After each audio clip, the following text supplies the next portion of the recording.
बिहार में राजनीति का आज से एक नया अध्याय शुरू हो रहा है। जेडीयू और आरजेडी आज से एक साथ चुनावी अखाड़े में उतरने जा रही है। कभी एक दूसरे के धुर विरोधी रहे नीतीश और लालू प्रसाद यादव हाजीपुर से एक साथ चुनावी अभियान शुरू कर रहे हैं। दोनों नेता अब से थोड़ी देर बाद एक साथ एक मंच पर चुनावी रैली को संबोधित करेंगे। 20 साल बाद दोनों नेता एक साथ कंधे से कंधा मिलाकर राजनीति की विसात पर दांव चलेंगे। बिहार में 10 सीटों पर उपचुनाव है। पिछले दिनों देश के अलग अलग हिस्सों में हुए सांप्रदायिक झड़पों पर केंद्रीय गृह मंत्री राजनाथ सिंह राज्यसभा में आज जवाब देंगे। साथ ही देश में महिलाओं के खिलाफ हो रहे जुर्म पर भी गृह मंत्री ऊपरी सदन में अपनी सफाई देंगे। इसी के साथ गृह मंत्री सांसदों के दूसरे सवालों का भी जवाब देंगे। दिल्ली में ई रिक्शा सड़कों पर फिर से दौड़ाने के लिए सरकार एक बार फिर हाईकोर्ट का दरवाजा खटखटाएगी। सरकार नई गाइडलाइन पर कुछ और सुझावों के साथ फिर से हाईकोर्ट का रुख कर रही है। इससे पहले हाईकोर्ट ने ई रिक्शा से बैन हटाने से साफ मना कर दिया था। साथ ही कोर्ट ने हिदायत दी थी कि जब तक ई रिक्शा नियमों के दायरे में नहीं आता तब तक इसके चलने पर बैन लगा रहेगा। कोर्ट के आदेश के बाद अब ई रिक्शा चालकों के सामने रोजी रोटी का संकट हो गया है। ई रिक्शा चालकों की मांग है कि जब तक कानूनी प्रक्रिया चल रही है तब तक उन्हें ई रिक्शा चलाने की अनुमति दे दी जाए। कोलकाता में मुसाफिरों के लिए आज मुसीबत भरा दिन है। सड़कों पर दौड़ने वाली 30,000 टैक्सियों में से 15,000 से ज्यादा टैक्सियां सड़कों से नदारद रहेंगी। दरअसल पुलिस या ज्यादती के खिलाफ टैक्सी वालों ने एक दिन की सांकेतिक हड़ताल कर दी है। टैक्सी वालों की मांग है कि सड़कों पर पुलिस की दादागिरी बंद हो और पुलिस बेवजह टैक्सी वालों को निशाना बनाना बंद करे। हाल ही में कई टैक्सी वालों को पुलिस ने अलग अलग मामलों में गिरफ्तार किया है। इस हड़ताल को सभी राजनीतिक दलों का समर्थन मिला हुआ है। सोमवार होने की वजह से स्कूल दफ्तर जाने वालों को खासी परेशानियों का सामना करना पड़ेगा।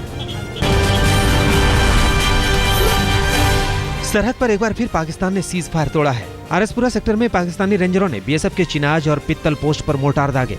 इस हमले का भारतीय सुरक्षा बलों ने भी मुंह तोड़ जवाब दिया। पाकिस्तान की तरफ से गोलीबारी जारी है। इस बीच बीएसएफ ने लश्कर और जैश के आतंकियों की सरहद के पार चहलकदमी देखी है। बीएसएफ के मुताबिक कठुआ जिले के पहाड़पुर और पंसार चौकी से लगी सीमा के पास आतंकी घुसपैठ की फिराक में है, जबकि आरएसपुरा सेक्टर के सुचतगढ़ के पास भी जैश के आतंकी भारतीय सीमा में घुसने की ताक में है। भारत पर भी इबोला वायरस का खतरा बढ़ता जा रहा है। सरकार इससे बचने और निपटने के तमाम जतन कर रही है। स्वास्थ्य मंत्रालय ने इबोला पर जानकारी के लिए कंट्रोल रूम बना दिया है। इबोला कंट्रोल रूम की हेल्पलाइन का नंबर है 011-230-63205 और 230-61469। मंत्रालय के मुताबिक दिल्ली में इबोला वायरस से संक्रमित मरीजों का इलाज राम मनोहर लोहिया अस्पताल में किया जाएगा। केंद्रीय स्वास्थ्य मंत्री डॉक्टर हर्षवर्धन ने ये जानकारी दी है। हिंदुस्तान में इबोला का अभी एक भी मरीज नहीं, लेकिन एक भारतीय वतन लौट चुका है जिसने उस प्लेन में सफर किया था जिसमें इबोला का मरीज था। हालांकि स्वास्थ्य मंत्री के मुताबिक उस शख्स को ढूंढ लिया गया है और वो फिलहाल स्वस्थ है। सरकार अपने विभिन्न विभागों के माध्यम से ट्रैक कर रही है और उनको ट्रैक उस स्थान तक कर रही है जहां भारत में कहीं पर भी उनका घर है, ताकि उनका जो अगला बिहेवियर है, जैसे आप जानते हैं कि इसका जो इंक्यूबेशन पीरियड है वो लगभग 2 से लेकर और 20-22 दिन तक है। चेन्नई में एक संदिग्ध इबोला मरीज को जांच के बाद छुट्टी दे दी गई। दरअसल 26 साल का एक शख्स अफ्रीका से लौटा था। डॉक्टरों ने उसके अंदर इबोला के वायरस के संक्रमित होने का कोई भी लक्षण नहीं पाया। हालांकि उस पर अभी 21 दिनों तक नजर रखी जाएगी और अगर कोई लक्षण नजर आता है तो उसका फौरन इलाज किया जाएगा।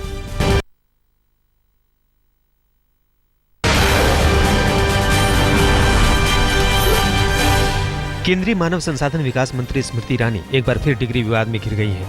इस बार विवाद अमेरिकी डिग्री पर है। दरअसल इंडिया टुडे वुमेन समिट में स्मृति ईरानी ने दावा किया कि उनके पास अमेरिका के येल यूनिवर्सिटी की डिग्री है। अपनी शैक्षणिक योग्यता को लेकर अलग अलग बयान और चुनाव आयोग में दाखिल अलग अलग हलफनामे पर फिर से स्मृति ईरानी विवादों में है। स्मृति ईरानी डिग्री विवाद मामले पर कांग्रेस ने तुरंत सरकार को घेर लिया। कांग्रेस ने मंत्री की सच्चाई, ईमानदारी और निष्ठा पर सवाल उठाते हुए ट्विटर पर जंग छेड़ दी। कांग्रेस प्रवक्ता प्रियंका चतुर्वेदी ने ट्वीट कर पूछा कि अगर उनके पास अमेरिका की यूनिवर्सिटी की डिग्री थी तो उन्होंने इसका जिक्र चुनाव आयोग को दिए हलफनामे में क्यों नहीं किया। हालांकि कांग्रेस के बड़े नेताओं ने संभल कर बयान दिया। लोकतंत्र के अंदर डिग्री बहुत अहमियत नहीं रखती है, लेकिन अगर उनके पास डिग्री है तब और नहीं है तब, अगर ये कंट्रोवर्सी खड़ी हुई है तो उन्हें बता देना चाहिए। बीजेपी नेता और पूर्व प्रधानमंत्री अटल बिहारी वाजपेयी और स्वतंत्रता सेनानी नेताजी सुभाष चंद्र बोस को देश का सर्वोच्च नागरिक सम्मान भारत रत्न दिया जा सकता है। ये दो नाम है जो चर्चा में सबसे आगे हैं। सरकार ने आरबीआई की टकसाल को 5 भारत रत्न बनाने का ऑर्डर दिया है, जिससे ये खबर फैल गई कि सरकार एक से ज्यादा लोगों को इस शिखर सम्मान से नवाज सकती है। बीजेपी लंबे वक्त से अटल बिहारी वाजपेयी को भारत रत्न देने की मांग करती रही है। सूत्रों के मुताबिक सरकार ने उन्हें सर्वोच्च नागरिक सम्मान भारत रत्न से सम्मानित करने का मन बना लिया है। स्वतंत्रता सेनानी नेताजी सुभाष चंद्र बोस को भी भारत रत्न प्रदान किए जाने की चर्चा जोरों पर है। कोलकाता में नेताजी की परपोती कृष्णा बोस ने कहा कि अभी से अटकलें लगाना ठीक नहीं है, लेकिन अगर उन्हें यह सर्वोच्च नागरिक सम्मान मिला तो उन्हें ही नहीं, नेताजी के चाहने वालों को भी खुशी होगी। In case it is true that they are thinking about it, then I would say that they should desist from that. Bharat Ratna के लिए हॉकी के महान खिलाड़ी ध्यानचंद का भी नाम सामने आ रहा है। ध्यानचंद को लंबे समय से भारत रत्न दिए जाने की पैरवी की जा रही है। पिछली सरकार में तो उन्हें भारत रत्न दिए जाने पर सहमति बन चुकी थी, लेकिन अंतिम समय में उनके बदले सचिन तेंदुलकर को सर्वोच्च सम्मान दिया गया। हरियाणा के मुख्यमंत्री भूपेंद्र सिंह हुड्डा चुनाव से पहले वोटरों को रिझाने में लगे हैं। झज्जर में हुड्डा ने एक पूर्व सैनिकों के कार्यक्रम में जमकर अपनी इनायत दिखाई। हुड्डा ने ऐलान कर दिया कि 1962 के बाद की लड़ाई में जो भी शहीद हुआ है उसके आश्रितों को एक नौकरी, बहादुरी पुरस्कार से सम्मानित सैनिकों को राज्य सरकार की बस में मुफ्त यात्रा और जवानों को रियायती घरों के लिए लोन पर ब्याज सरकार देगी। दिल्ली के उस्मानपुर इलाके में बदमाशों ने एक पुलिस कांस्टेबल के साथ लूटपाट की। बदमाशों ने पत्थर, ब्लेड, पंचों से पुलिस कांस्टेबल पर प्रहार किया। घायल पुलिसकर्मी को जगप्रवेश अस्पताल में भर्ती कराया गया है। पीड़ित का आरोप है कि सूचना मिलने पर भी पुलिस ने उसकी कोई मदद नहीं की। घायल कांस्टेबल दरियागंज इलाके में पीसीआर वैन पर तैनात है। पुलिस ने इस मामले में एक बदमाश को गिरफ्तार कर लिया है। दिल्ली के चितरंजन पार्क में एक गेस्ट हाउस के कर्मचारी की लाश मिलने से हड़कंप मच गया है। कर्मचारी का शव एक कमरे में पंखे से लटका था। पुलिस आत्महत्या की आशंका जता रही है, लेकिन मौके से किसी तरह का कोई सुसाइड नोट नहीं मिला है। बताया जा रहा है कि गेस्ट हाउस के एक कर्मचारी पर उसे टॉर्चर करने का आरोप है और मृतक कुछ दिनों से मानसिक तनाव में था। पुलिस केस की गुत्थी सुलझाने में जुटी हुई है। गाजियाबाद में हिंडन नदी के पास रेलवे ट्रैक पर महिला और पुरुष की लाशें मिलने से सनसनी फैल गई। दोनों को ट्रेन से नीचे फेंके जाने की संभावना जताई जा रही है। दोनों की पहचान उत्तम नगर के निवासी के रूप में हुई है। महिला 3 दिन से घर से गायब थी। पुलिस मामले की जांच कर रही है।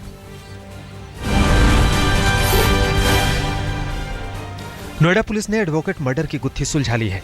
पुलिस ने इस मामले में एक महिला समेत 2 को गिरफ्तार किया है। पकड़े गए आरोपी वकील के क्लाइंट बताए जा रहे हैं। किसी अदालती केस के मामले में आरोपियों को वकील पर दूसरे पक्ष का साथ देने का शक था, जिससे इनकी वकील के साथ कहासुनी हुई और बाद में इन लोगों ने वकील की हत्या कर दी। कत्ल के बाद इन्होंने शव गाड़ी में रख दिया। पुलिस वकील का मोबाइल फोन आरोपियों के पास से बरामद कर चुकी है। पुलिस एक और आरोपी की तलाश कर रही है। असम के बोकाखाट में 2 शिकारियों को सुरक्षा गार्डों ने मार गिराया। मारे गए शिकारी काजीरंगा नेशनल पार्क में जानवरों का शिकार करने के लिए गए थे। वन विभाग के अधिकारियों के मुताबिक, लेकिन शिकारियों ने पेट्रोलिंग टीम पर फायरिंग शुरू कर दी। जवाबी कार्रवाई में 2 शिकारी ढेर हो गए। शिकारियों के पास से राइफल, कारतूस और पहचान पत्र बरामद हुए हैं। शवों को पोस्टमार्टम के लिए भेज दिया गया है। गुड़गांव के बिलासपुर में 2 सगी नाबालिग बहनों से गैंग रेप का मामला सामने आया है। पुलिस ने मामला दर्ज कर दोनों बहनों को मेडिकल के लिए भेज दिया। पुलिस ने रेप के 4 आरोपियों को हिरासत में ले लिया है।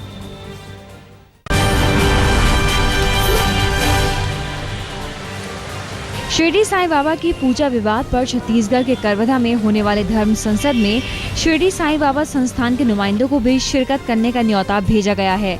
24 और 25 अगस्त को होने वाले धर्म संसद में शंकराचार्य स्वामी स्वरूपानंद सरस्वती सहित देश भर के साधु संत हिस्सा लेंगे, जिसमें साईं बाबा भगवान नहीं है, इसलिए उनकी पूजा नहीं होनी चाहिए वाले शंकराचार्य के बयान पर माथापच्ची होगी।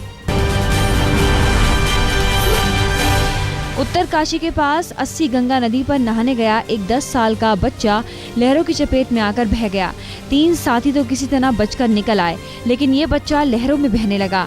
करीब 100 मीटर आगे जाकर उसने एक पत्थर पकड़ लिया और किसी तरह इस टापू पर आ गया। लोगों ने प्रशासन को जानकारी दी तो रेस्क्यू टीम को बुलाया गया। घंटों की कोशिश के बाद रस्सी की मदद से बच्चे को लहरों से बचाया जा सका।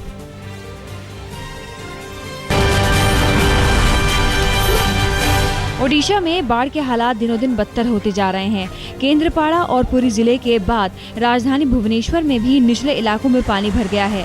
बाढ़ की वजह से हजारों गांव वाले बेघर हो गए हैं। बाढ़ पीड़ितों के पास न खाने को अनाज है और न ही सिर छिपाने की जगह। लोगों में प्रशासन के सुस्त रवैये को लेकर खासी नाराजगी है। बारिश की बाट जो रहे महाराष्ट्र के कई जिलों में सूखे जैसे हालात हैं।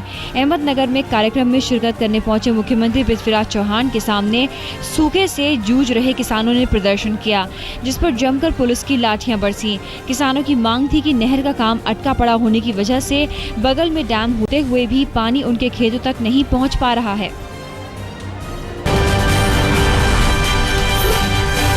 अमरनाथ की पवित्र यात्रा रविवार खत्म हो गई। इस साल ये यात्रा 44 दिनों तक चली, जिसमें करीब 4 लाख श्रद्धालुओं ने पवित्र गुफा में बर्फानी बाबा के दर्शन किए। अमरनाथ गुफा में भगवान शिव की पवित्र छड़ी मुबारक के पहुंचने के साथ ही अमरनाथ यात्रा खत्म हो गई। जम्मू कश्मीर के राज्यपाल NN वोरा और महंत दीपेंद्र गिरी करीब 100 साधुओं के साथ पवित्र छड़ी लेकर पहुंचे। 6 जून को आखिरी जत्थे के साथ छड़ी मुबारक की रवानगी हुई थी। 12 अगस्त को पूजा और विसर्जन के बाद छड़ी मुबारक दशनामी अखाड़े को सौंप दी जाएगी।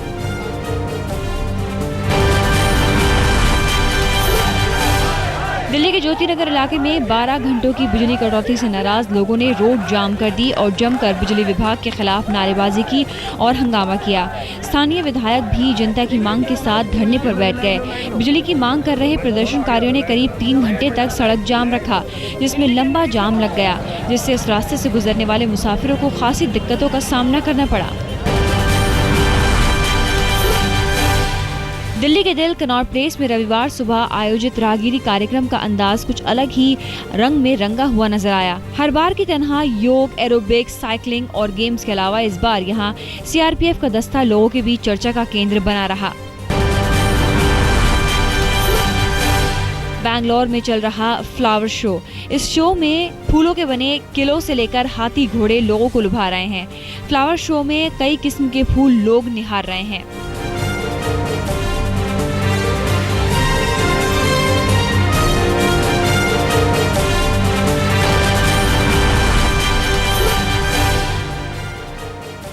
दिल्ली में ब्राइडल फैशन वीक के चौथे दिन लाल के बजाय सफेद परिधानों को शोकेस किया गया।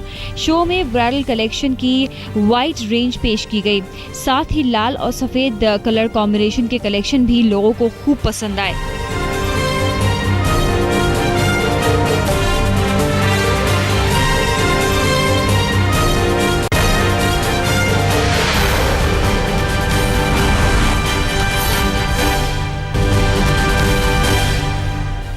टीम इंडिया की हार के बाद इंग्लैंड के पूर्व कप्तान माइकल वॉन ने कहा, भारत का प्रदर्शन बेहद शर्मनाक था।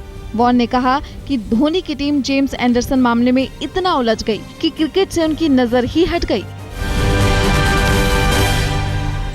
गोल में कुमार संगकारा की दोहरे शतक और रंगना हिरात की बेहतरीन गेंदबाजी की बदौलत मेजबान श्रीलंका ने पहले टेस्ट मैच में पाकिस्तान पर 7 विकेट से रोमांचक जीत दर्ज कर 2 टेस्ट मैचों की सीरीज में 1-0 की बढ़त बना ली है। दूसरी पारी में पाकिस्तान की पूरी टीम महज 80 ओवरों में 180 रन पर लुढ़क गई और श्रीलंका को खराब मौसम और बारिश के बीच जीत के लिए 21 ओवर में 99 रन का लक्ष्य मिला। इस लक्ष्य को उसने 16.2 ओवर में 3 विकेट खोकर हासिल कर लिया। पोलैंड में तीरंदाजी विश्व कप में भारत की महिला रिकर्व टीम ने परचम लहराया और गोल्ड मेडल जीत लिया। वहीं पुरुष रिकर्व टीम को सिल्वर से ही संतोष करना पड़ा। भारतीय महिला टीम ने मैक्सिको को 6-0 से हराकर जीता है गोल्ड मेडल।